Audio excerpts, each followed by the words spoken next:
इचलकरंजीतील आधार संस्था आणि आधार बैतुलमाल कमिटीच्या वतीनं रमजान ईद निमित्त 26 मार्च रोजी परिसरातील 300 गरजू कुटुंबांना खिरीचं साहित्य वाटप करण्यात येणार आहे।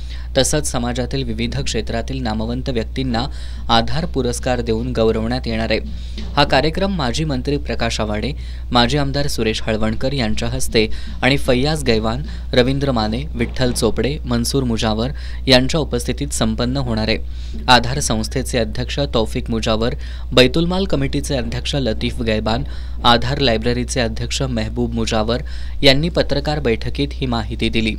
यावेळी संस्थेचे उपाध्यक्ष हारून पारणारी, साजिदा बानू मुजावर, बिल्किस मुजावर, फारूक अत्तार, रफीक मुल्ला, सलीम ढालाईत, जली अहमद मुजावर, फरहान मुजावर, मौलाना अब्दुल रजाक सावनूर आणि रिजवाना गैबान उपस्थित होते।